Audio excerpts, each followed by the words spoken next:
Steve Mbogo here.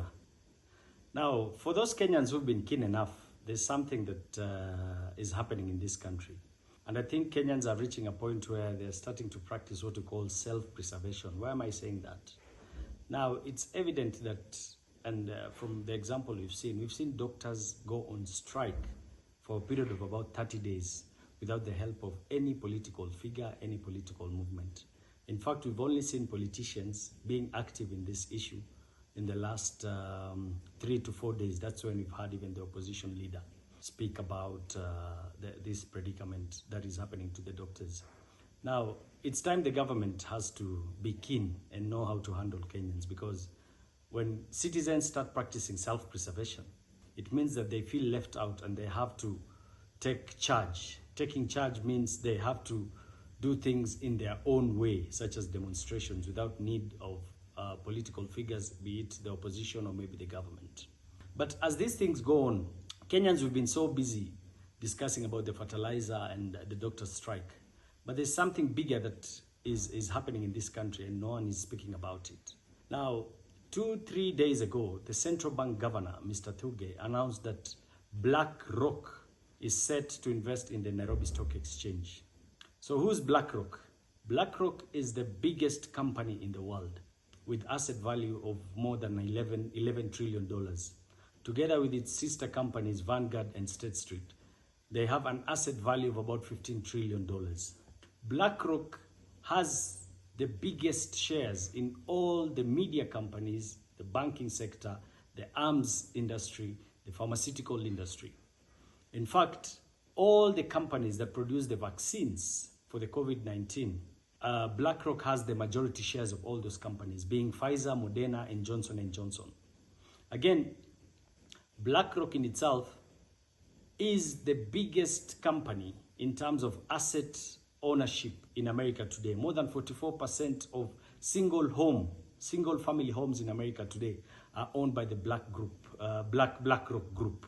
Now, something that is funny, when we take an example of the Russian-Ukrainian war, the money that the United States has been offering to Ukraine, all this money is given as a loan and not a gift. The condition to which they were given to get this funding is that they have to surrender their entire farming land and all the state corporations as a guarantee. They have to surrender it to the American companies. Now, the companies that are buying this agricultural land are Monsanto, Cargill, and one called DuPont. All these three are fully owned by BlackRock. Now, these are the same people who are coming to invest in this country. You and I will agree that in Kenya, there was a proposition to sell state corporations.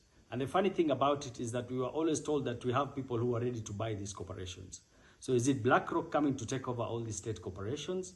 That's a question. Number two, I've been talking lately, and many Kenyans are discussing about the policies being implemented on agriculture. And all these policies are meant to demoralize farmers not to do farming anymore. And we know with the New World Order agenda, the biggest plan is to take over agricultural land.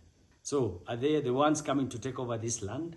So Kenyans, we need to wake up before we are caught pants down.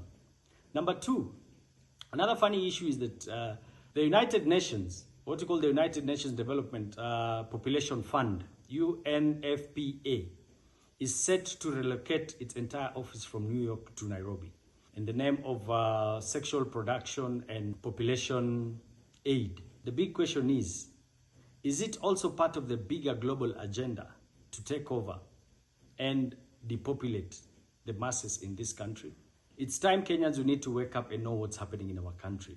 If the president is going to have agreements with these people, for example, the fundings we're getting, every day when you read the newspaper, there's money from IMF, there's billions from IMF and IMF.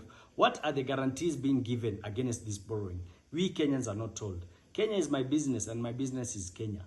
Kenyans, we need to wake up and start asking the simple questions in life, or else we will be caught pants down, and by the time we realize, it's going to be too late. Kenyans, today we all know that we as citizens are left alone. Both the government and opposition are in the same bed. And that's why none of them is talking about these issues. So it's time we wake up and think collectively. The time is now and we need to wake up. So Kenyans, go read about BlackRock. Go read about the UN Population Fund and let's compare notes.